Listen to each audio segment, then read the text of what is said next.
there's a particular trajectory to how the circuit will behave, right? So in the case of an asynchronous design, right, here we have a design where essentially we don't have any delay elements specifically drawn. So we don't have any latches, we don't have any flip-flops. But what we have is just gates with feedback. And therefore, because of that, we end up creating an asynchronous circuit. And again, what are the features of an asynchronous circuit? The features of the asynchronous circuit are the outputs are determined purely by the order in which the inputs come in, right? So anytime you look at a problem which needs to respond to a certain sequence of events that need to happen, then you would immediately either go to a synchronous design or an asynchronous design. Whenever you want to design something for a sequence of events, your best bet would be an asynchronous design. Synchronous design tends to be more methodical, tends to be safer. Asynchronous design, you have to make sure you take care of hazards and races and stuff like that.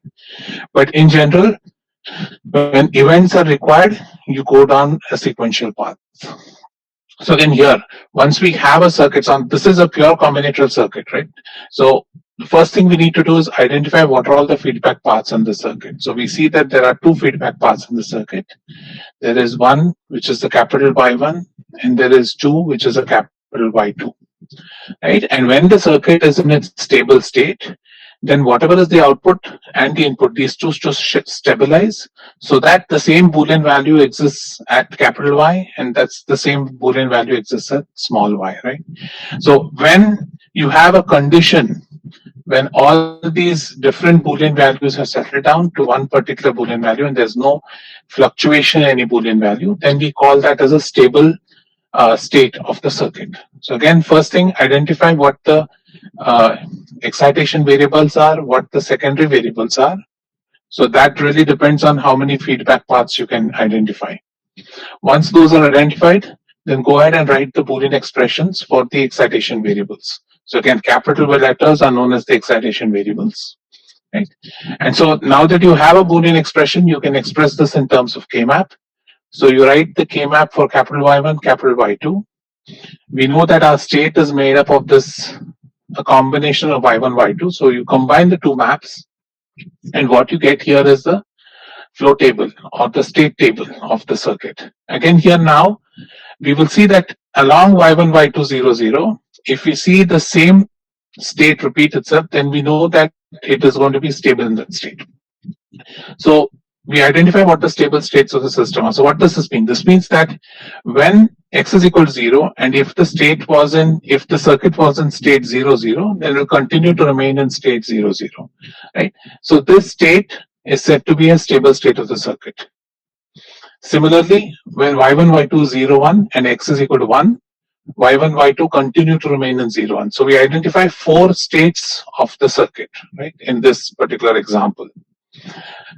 So when the circuit is in y1, y2, and as long as x remains a 0, the circuit will remain in stable condition. So what we do next is, this indicates that if you change, suppose the circuit is in 0, 0, and if you change the input of the circuit to 1, then essentially what's happening is the circuit is forced to move to y1, y2, 0, 1, right? Now y1, y2, 0, 1 is not going to be the same here. So what happens, it comes down to this row here.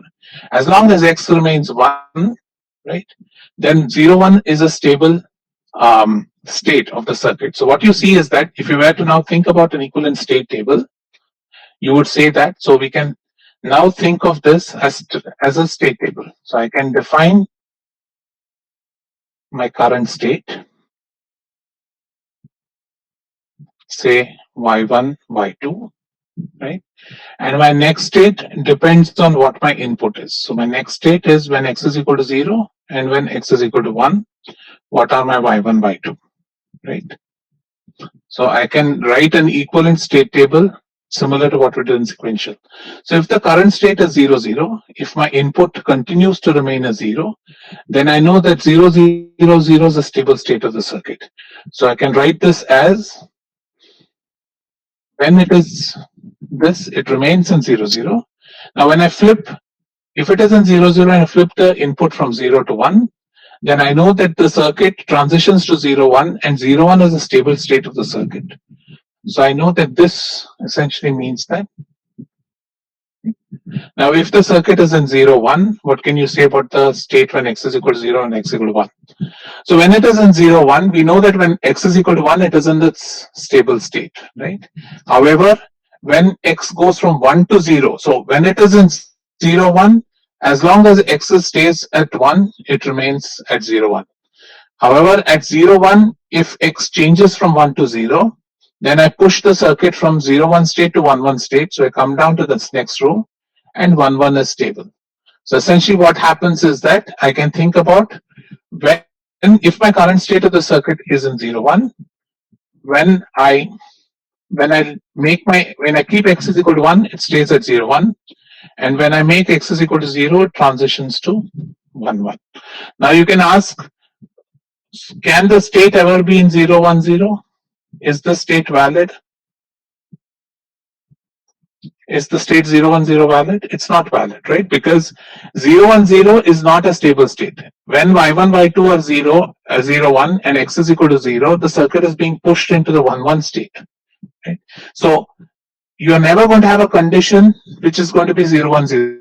0, 1, 0 is going to be a transitory condition. It is going to be on a path as the circuit transitions to its next stable state. So always remember, when you've identified stable states, right, this means that the circuit can only be in these states. It cannot transition to any intermediate states.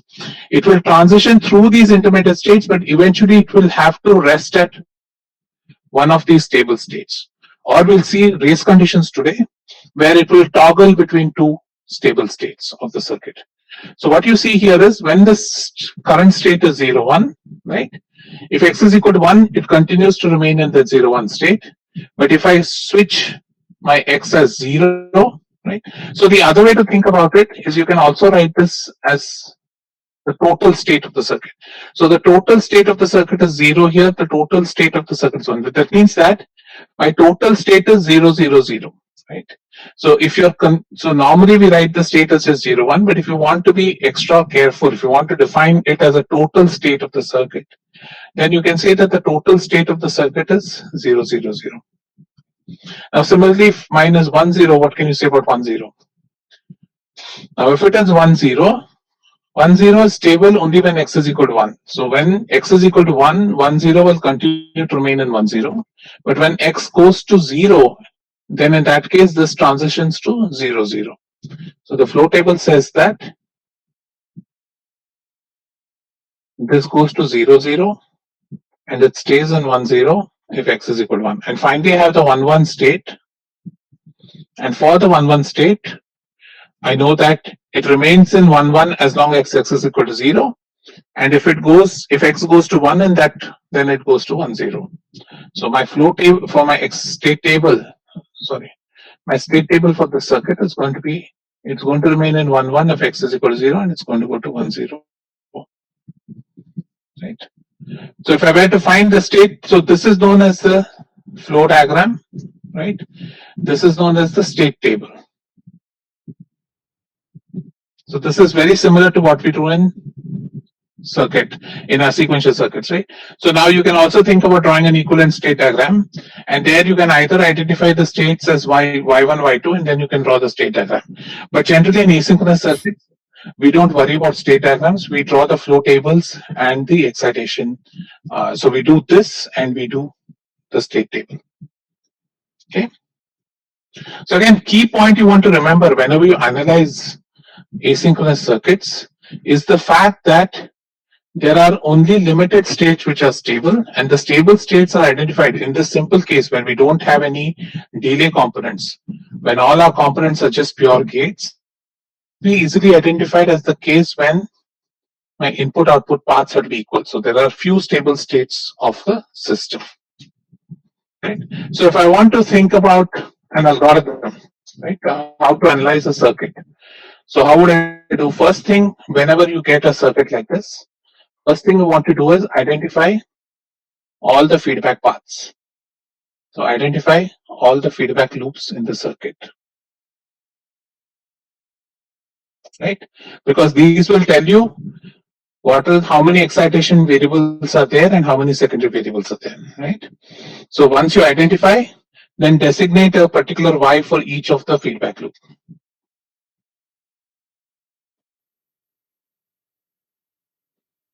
So that is going to be your excitation variable, and a small y, that is going to be your secondary variable, right? So depending on how many feedback loops you have, you'll have that many number of y's, right? Third thing you want to do is now determine the Boolean expression for every capital Y.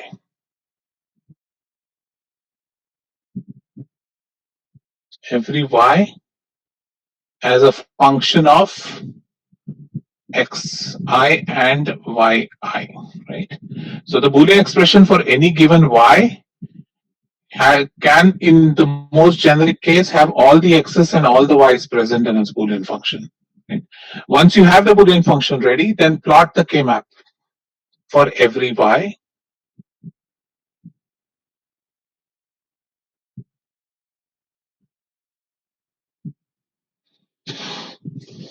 where every row corresponds to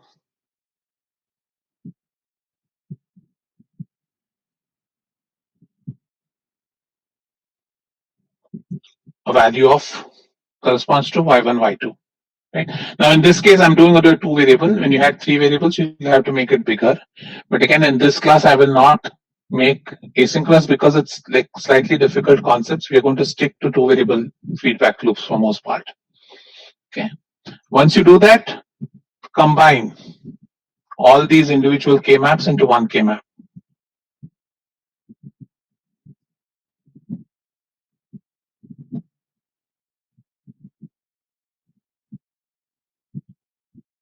Right?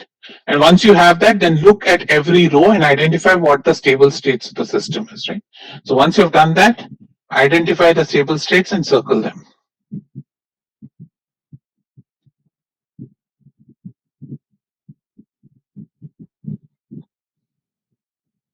Right? So that gives you essentially the flow table of the circuit. So now once you have that flow table, then you can start identifying how the circuit will now suppose I give you an input stream, then you can tell me, okay, how is the output going to look like? Or how is the circuit going to transition for a given input stream of variables? Okay. And so remember that sometimes the flow table, when you have to, so circuit, now let's think about the case when you have a word problem. Suppose I've given you a word problem, then normally you'll think about the number of states. So very randomly, what you can think about is, we talk about a generalized flow table which might just look something like this. Suppose you had 4 states.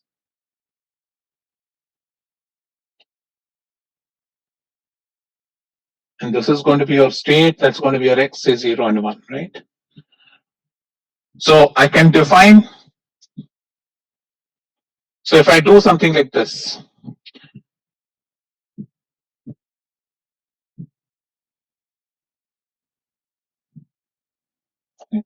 so it's like it's similar to the map we had previously, but instead of the binary coding of states, I have just random states, because now I know that A is stable when x is 0, but when x is equal to 1, A has to transition to B, and B is stable when x is equal to 1, right? So similarly, the same logic applies. When you look at this, you identify what the stable state of the system is, right?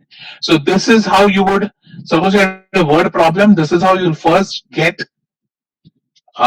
what the flow table looks like. Once the flow table is decided, then you have to start encoding the states. So just like how we did before, and we'll do that example in 2 lectures.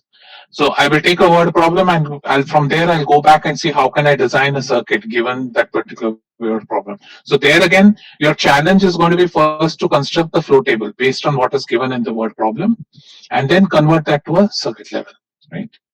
And so in the previous case, all I have to do is, if I take state A as 0, 0, state B as 0, 1, state C as 1, 1, and state D as 1, 0, I will get back the same flow diagram that I had for my example I just showed you. And similarly, I can also think about a generic case, right? Suppose I think about one y and 2 x's, right? So I have 2 inputs to a certain system and 1 y, and I can also define an output z. And so in that case, the flow table would look something like this. So in the most generic case, how would I show what the output is? I will show the output this way: x1, x2, right? 0, 0, 0, 1, 1, 1, 1, 0. Y can be 0 and 1, right? Or I can call this, say, A and B. Let's not call it Y. Suppose it's A and B. And so I can say that, okay, again, when I want to show the stable state, I will show this as stable state, and this indicates my output. So what this means is that when x1, x2 are 0, 0, when x1 and x2 are both 0, 0, my state continues to remain in the same state A and has an 1-bit Boolean output of 0. So I can do something like this because only I have two states. So again, it's possible to have multiple stable states, right? So what does this mean? This means that when x1 and x2 are in 0, 0, 0, 1 or 1, 1, in all three combinations, my y is a stable state. So continues to remain stable for all x1, x2 values of 0, 0, 0, 1 and 1, 1. And I can say that it changes only at 1, 0. And similarly here, now because this changes at 1, 0, I can make this stable. And I can decide some other circuit that it is stable also at this state. And I'll make this. So this can be again, what I want to highlight is you can have multiple stable states. It's not necessary that you should have only one stable state. So generally a good rule of design is you should have at least one stable state, right?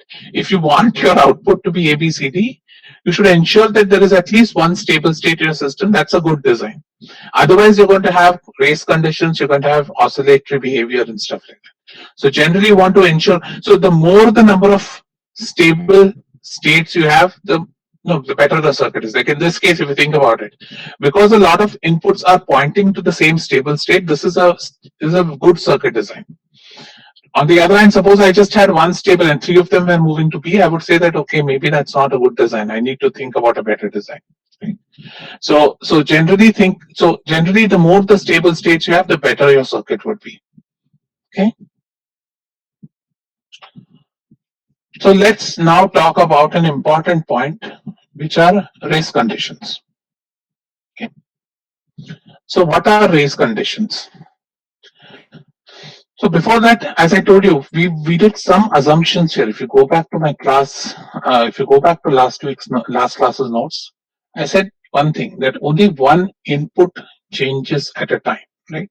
So this was one of the assumptions we made when you're analyzing circuits in asynchronous, is that we'll assume only one input changes at a time. Similarly, what we'll assume, again, when we use the fundamental mode design, what we're going to essentially say is that only one output changes at a time, right? So which means that suppose my initial state is 0, 0. And if I want to go to 1, 1, I can't go directly to this. So either I go as 0, 0, 0, 1, 1, 1, or I go as 0, 0, 1, 0, 1, 1. And this is a generic case because if you think randomly of Y1, Y2, Y1 and Y2 can have different delays through their circuit, right? If you look at your sample circuit that we drew here, right? Y1 and Y2 can have different delays depending on what the values of Y1 and Y2 are at any given point of time, because these gates can have different transition delays from low to high or high to low. Right. So at any given point of time, or for example, there can also be mismatch among these states, these gates, right? You have designed a gate where this OR gate and this OR gate are essentially the same, but in real life there is some distribution, right? So the delays of gates. Remember, whenever we talk about T is an average delay, right? But in reality, if you measure a delay, it is going to be some distribution around the average delay. So in any normal synchronous circuit, you're always going to have some mismatch between the two feedback paths, right? So hence what we do is whenever we design a circuit, we have to keep in mind that if this transition is occurring, right, it is not going to occur directly. Even you have been a very good designer, you have assumed that the delays in both the paths you've designed to be equal. In reality, the delays are never going to be equal because individual gates will have individual speeds, right? And so what happens is it's very hard to get a transition. So the probability of this transition happening instantaneously is very hard. So normally what's going to happen is that the transition is going to go through either a 0, 1 or a 1, 0. So at least one of the secondary variables will turn first, and then the other secondary variable will change, right? So what you see is that there are two different paths to go from 0, 0 to 1, 1. Either I can go through 0, 1 or I can go through 1, 0.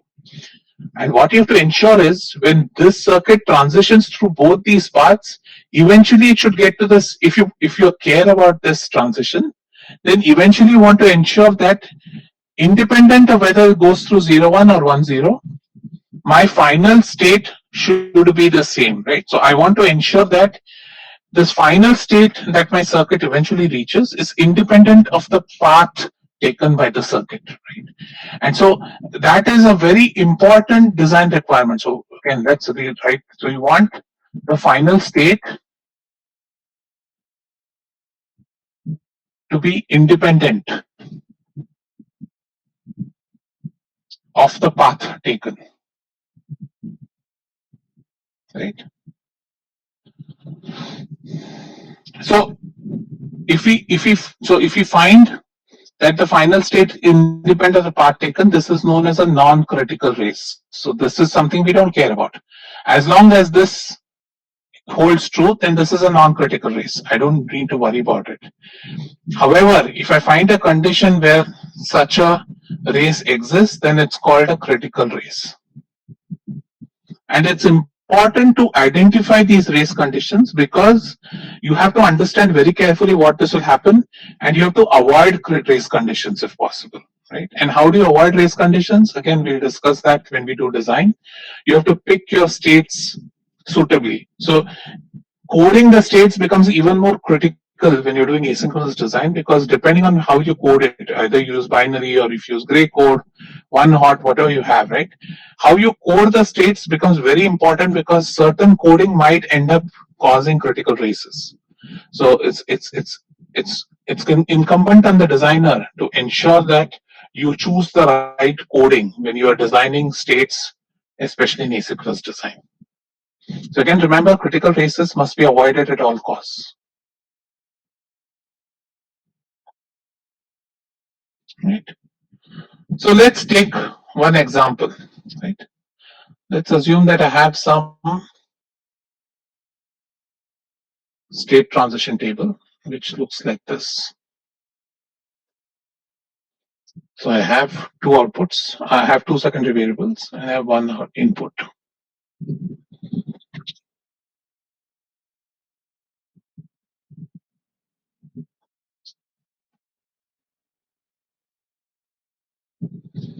Right. So what do you see here? You see here basically, let's not worry about what's happening here. If you look at this essentially, what you see is that if you're in any state, 0, 0, 0, 1, 1, 1 or 1, 0, all of them are point, when x is equal to 1, all of them point to the same state, which is a stable state, right? So what you see here is, if I'm going to transition, so suppose now I want to go from 0, 0 to 1, 1. Right? So I know that if I'm in 0, 0 and I give my input transition from 0 to 1, right? It needs to go to 1, 1, right?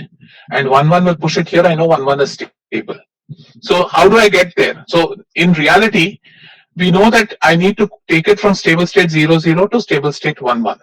But because of the fact that the delays on y1 and y2 may not be equal, it can either, what will happen is, even though this is pointing to 1, 1, right? Again, let's repeat how this works. When x, assume that the circuit is in this stable state 0, 0 initially, and I assert 1. So when I assert x to 1, right, the circuit is being forced to go into the 1, 1 state. Now, obviously, because of the fact that y1 and y2 have different speeds, what will happen is it will either go through 0, 1 first or it will go to 1, 0 first. Now, the good point about is if it goes to 0, 1, 0, 1 is still pointing to 1, 1. Right? So it will continue to go down to 1, 1 state. Similarly, 1, 0, if it goes from 0, 0 to 1, 0, 1, 0 continues to point to 1, 1. So eventually it reaches the state 1, 0, 1. So what happens is if you go down this path or if you go down this path, both eventually take you to 1, 1. Right? Because of the fact that 0, 1 is also pointing to 1, 1 and 1, 0 is also pointing to 1, 1. So in this case, which is a very, very stable design, right? Because I've designed this circuit in such a way that no matter whether it goes through the 0111 path or the 1011 path, because all of them eventually point to this 11 final state, this circuit has a non-critical race. Right? Because no matter whether the transition happens through Y2 switching first or Y1 switching first, both of them eventually will take you to 1-1. Is that clear? So independent of whether Y1 switches first or Y2 switches, eventually circuit gets to the same state.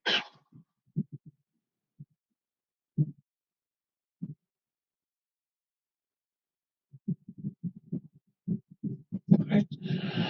So this is a good design condition. Okay. So now let's do one thing. What we'll do now is let's also think of do this circuit. Let me give you another circuit and you tell me how it will transition. Tell me if there is a critical race or a non-critical race.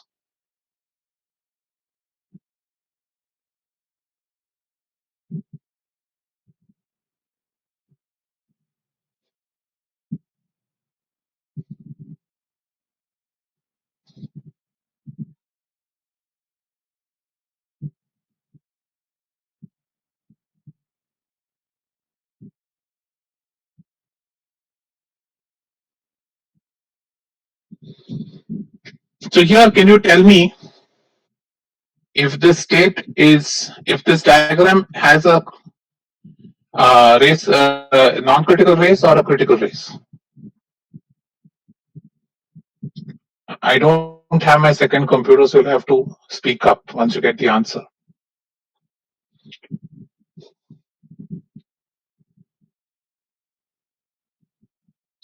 So tell me if this has a non-critical race or a critical race. Again, you're initially in stable state 0, 0, and you have asserted X at that point. So now tell me what happens in that case. Whether are we in a non-critical race or a critical race? Non-critical. Yes. Can you explain it? What happens when you're in 0, 0? Now you've asserted X to 1. So what happens here? So the circuit is pushing itself to 1, 1. Yeah. So what happens? Go ahead. So if Y2 changes first, then it goes to 1, 0. Okay. And that then goes to either it'll go to 1, 0 or it'll go to 1, 1 after that. Okay. 0, 1 you mean? Yeah. So, and if it goes to 1, 1, then it goes back to 0, 1. So right. The final state for all will be the same. Right. Good. So let's talk about what's happening in this circuit, right? So when Y1, Y2 are 0, 0 and X is 0, the circuit is just sitting in stable state 0, 0. Right. Now when I assert the input at X to 1, right? When it's in 0, 0, it is pointing towards 1, 1. Right. But now what's going to happen therefore is this is going to force both Y1 and Y2 to flip. So now let's look at a condition that suppose Y1 flips first. Right. So when Y1 flips first, right, it goes from 0, 0. So remember, this is now going to push the circuit to flip both Y1 and Y2, right?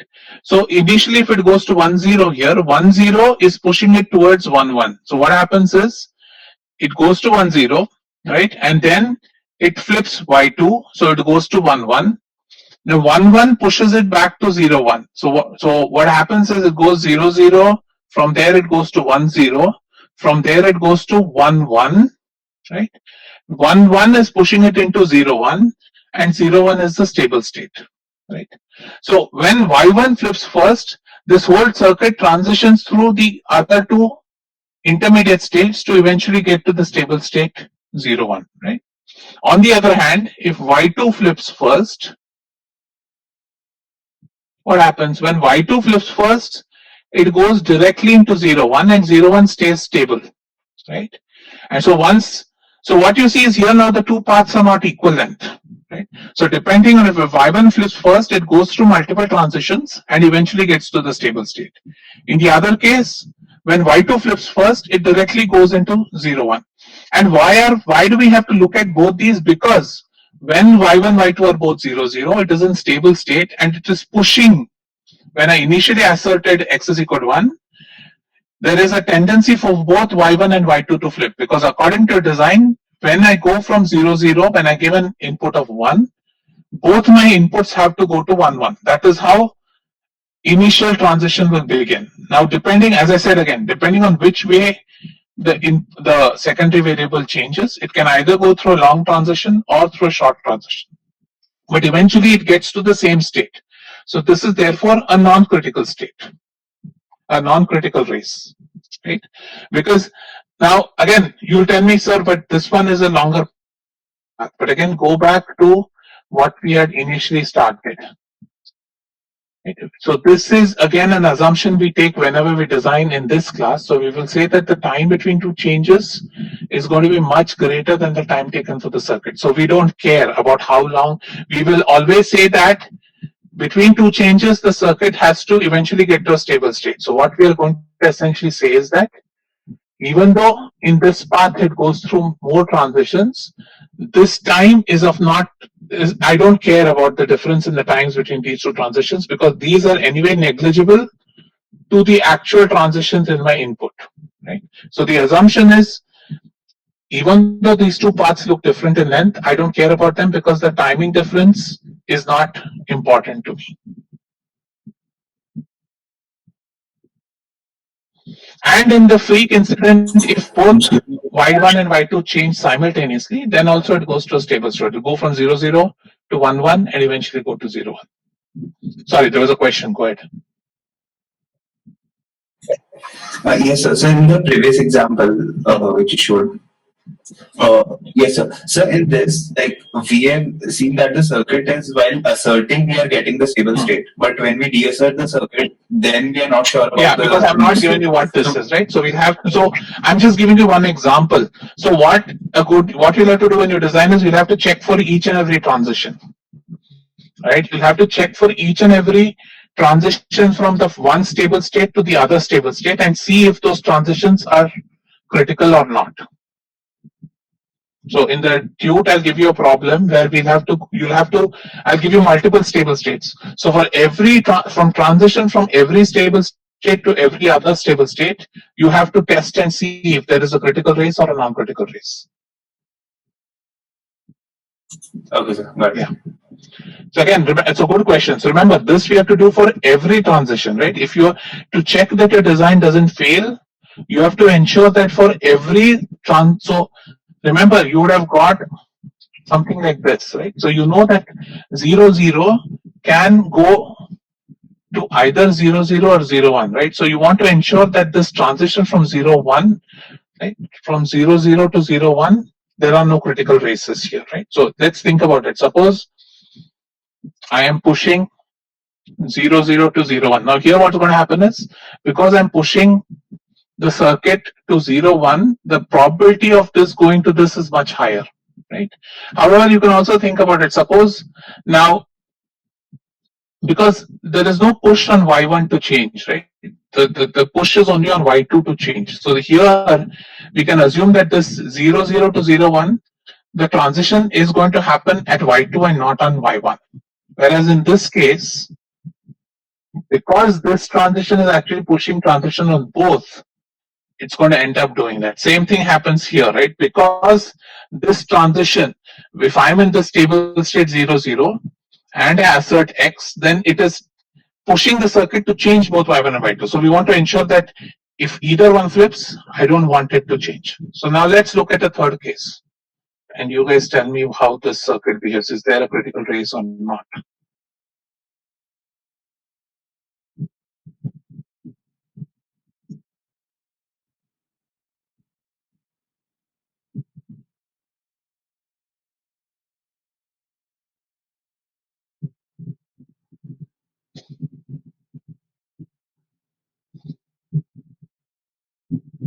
Oh, sorry.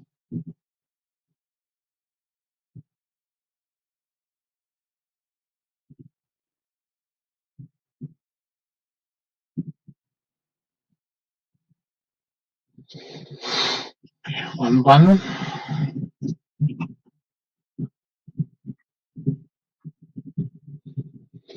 So in this case, again a simple example. Do you think there is a critical race or non-critical race?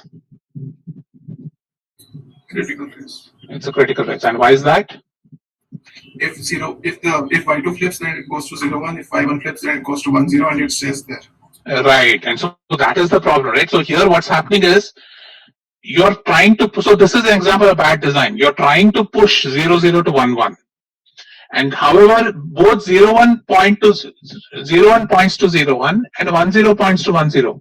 So dependent on the transition, you're pointing it to two different stable states, right? So in this case, it's a critical race. Why is it? Let's think why is it critical, right?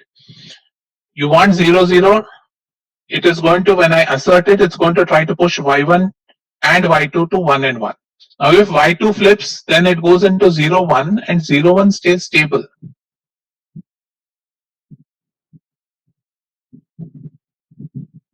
Right? And if y1 flips, it goes to y1 0 if y1 flips first, right?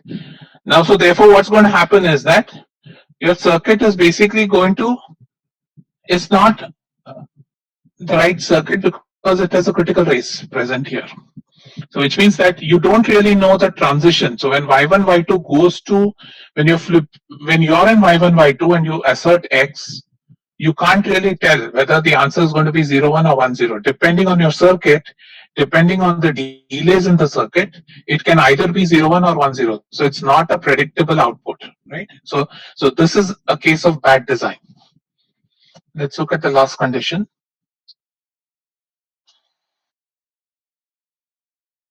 So can y1 and y2 flip simultaneously? Though that is, and we are using fundamental mode, right? So we are saying that y1 and y2 flipping simultaneously has a very low probability. They either flip one at a time. Okay, sir. Right? I'm not saying it's finite, it's not zero. I'm saying that the probability is less. So let's not worry about that. In this case, we are doing fundamental mode. So here we essentially assume that they have to go one at a time.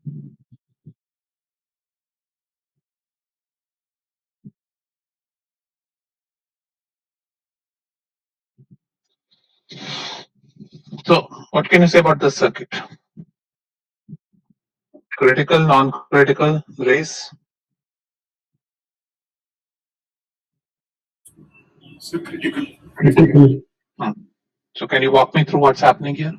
If y2 flips first, then it goes to y2, then y1. It has no other option than to flip y1. Then it goes to 1 1 and it stays there. But if y1 flips first, it goes to 1 0 and it stays there. Correct. Right. So therefore, what happens again here is that even though you made a good decision here to get 0 1 to point to 1 1, because of the fact that you're not letting 1 0 point to 1 1, right? What's happening therefore is depending on which way it's transitioning, right? So if 0 0 goes to 0 1 goes to 1 1, whereas 0 0 goes to 1 0 and stays in 1 0, right? So depending, so here we say y2 flips first, and here y1 flips first, right? So again, what you see here is that because of the fact that, again, all this is, again, I reiterate, all this is happening because of this, because the fact that when you're in 0 0, you want to, the circuit is pushing it into both transitioning. You want to therefore look at the two cases when either it goes through 0 1 to 1 1 or 1 0 to 1 1. So remember, you have to think about these races only when both of them are transitioning. Right? Say suppose you're going from 1 0 to 0 1. That would be the time you'll have to consider a race critical. However, if one of them is changing, like how we did in the first example, then it is generally a good design because there aren't any races. So it's not necessarily that all design should have races, but if there is a race, ensure that it's a non-critical race. Right? You don't want to ever have a critical race in your design. So now let's look at this. So we spoke about, so there are two things to consider in asynchronous circuits, right? One is the race criticality, whether if you have a race condition, is the race non-critical or is the race critical? The other thing we talk about is the stability of the circuit. So anybody want to guess what suppose I say a circuit design is unstable, what do you think is happening? Does it hop around different values continuously? Yeah, it's going to oscillate. Right? So again, always go back to the simple issue. This is a stable circuit. This is an unstable circuit. This is a stable circuit. Right? Because this one is going to continuously keep flipping. As long as 0, 1 happens, flips 1, 0. The output of this is going to look like a pulse wave. Whereas if you have this as a memory element, we know that back-to-back connected inverters are going to store the same value, right? And so I can use, so this is a stable circuit, this is an unstable circuit. So unstable circuit is associated with when the circuit does not remain in the same state, but rather tends to oscillate. Now, are oscillatory circuits bad? No, they're not bad. You can use them sometimes to generate frequent signals, right? So you can design an oscillator to generate certain frequency, right? So if you know what the propagation delays of the various gates are, you can come up with designs which roughly give you a certain frequency. Or if you want to design a certain clock pattern, say 1001010 or something like that, then you can use a circuit to do that. So now let's look at this particular table and you tell me what is happening in this circuit. So again, this is my transition, my flow table.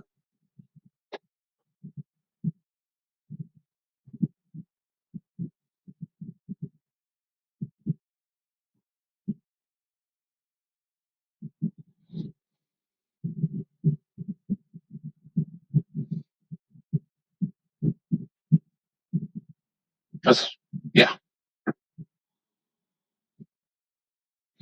So is there, what can you say about this circuit? Is there a race? Is it stable? No race conditions. Correct. It is a stable circuit with non-critical races, right? Why is that? Because this is only pushing it to 0, 1. Now 0, 1 pushes us to 1, 1. 1, 1 pushes it to 1, 0. 1, 0 goes to 1, 0 and stable, right? So what you see here is that the circuit is stable, right? On the other hand, let's think about this condition where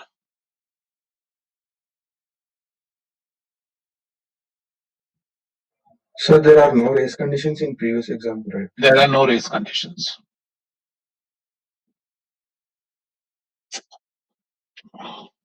Okay, I'll write the numbers here. Okay, 0, 1, 1, 1, 1, 0. So normally you write it on the other direction, but this thing is not allowing me to write. So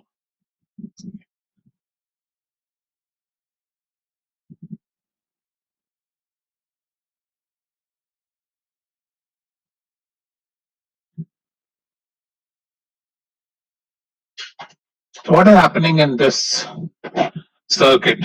I'm in the stable state and assert X. So what happens to the circuit? Unstable. So what is the transition going to look like? It's like 0, 1, 1, 1, 1, 0, 0, 1 and again repeats. Right. So this will have a race condition, right? This, well, there is no race because it's an unstable circuit. There's no stable state for 0, 0 to get into, right?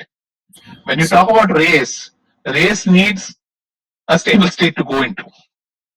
Now this you won't say as a race condition, you say it's an unstable circuit because you don't really have a stable state where this is going into. So or even before you think about races, this is essentially an unstable circuit. So but then it has two ways, two different oscillations to go through if it transitions from 10 to 01. Right. I mean, you can still do that. If you go from 10 to 01, you can, that's fine. But again, when we talk about races, we generally talk about it when you have to go from a stable state to another stable state. In this case, your first, what you should say here is it's an unstable circuit. So the races come only when you're thinking, only when you assume something is stable, then you start thinking about races. Here we know that there is no stable state, right? So you know that the circuit is going to be an oscillatory circuit. But there might be a possibility if we go through 0, 0, it leads to a stable state. If we go Right. through 1, No, 1, with this condition, you can say it's unstable. I agree with you that I have to give you the entire. So let's do an example. Let me give you. Let's do one circuit.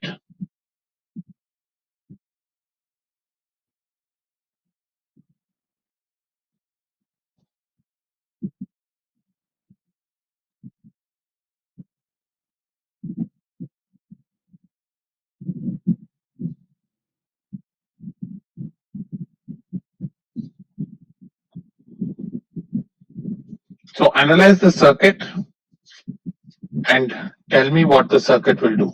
Find the transition table and let's figure out what it does.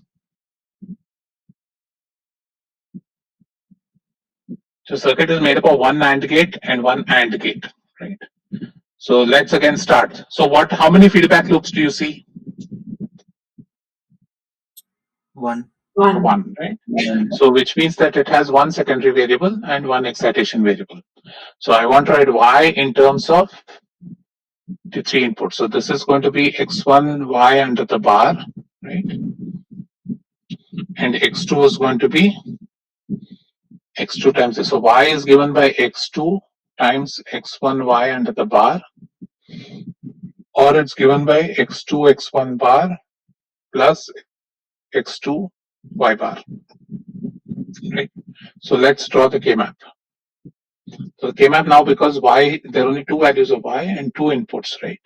So it is going to be a K-map which looks like this.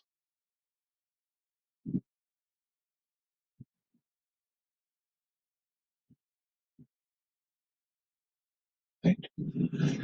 So I draw what is it for y, right? So when it's all zero, this is zero, right? I'm going to look at this as 0, 1, 1, and this is going to be 0 again. When y is equal to 1, when y is equal to 1, this term has gone to 0.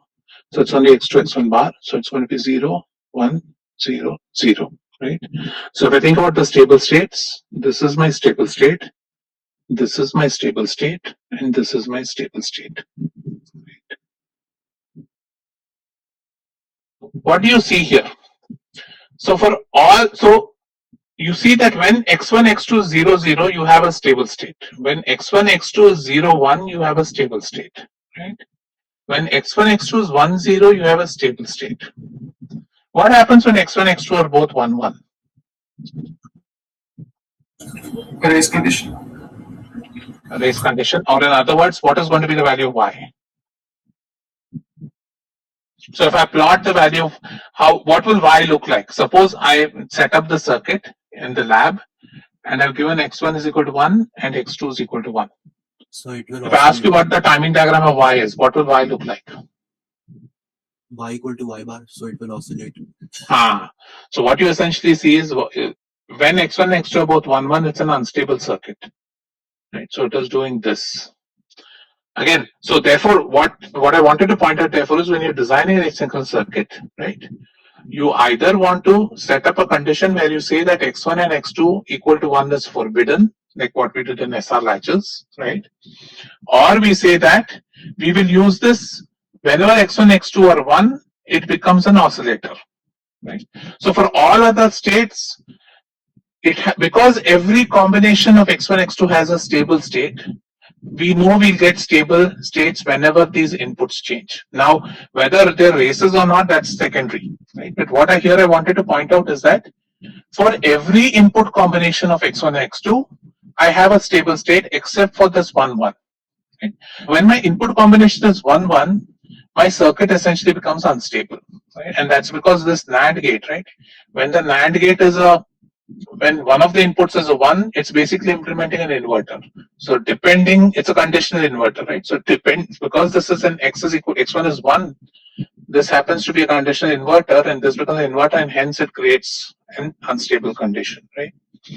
And so what you see here basically is that whenever you want to design a good synchronous circuit, right, you want to ensure that you have a stable state for every input combination. That would be your first the first condition you try to satisfy. Now, obviously, after that, you have to look for races and see that there are no races, no critical races in your design. But the first and foremost thing you want to ensure is that you want to ensure that every input combination has a stable state. And if it is not, if it does not have that, you should ensure some external circuitry to ensure that x1, x2 never go to 1, right? So in this case, I have to always ensure that this circuit is not enabled if both my x1, x2 are 1 and 1, right?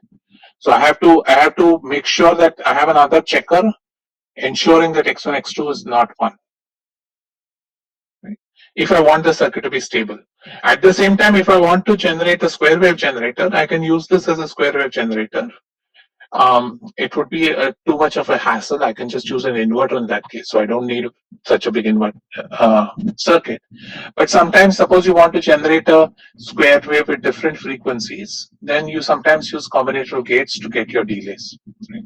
So that's normally what we use if you want to generate a random frequency generator. Okay. So again, keep in mind two important points we spoke about today. One is what is a race and identifying whether a race is critical or not. And second thing is stability and identifying if a circuit is stable or not, right? So those are the two things I want you to remember when you start looking at asynchronous circuits. So I'm running out of time. I will stop here and I'll take any questions you guys might have.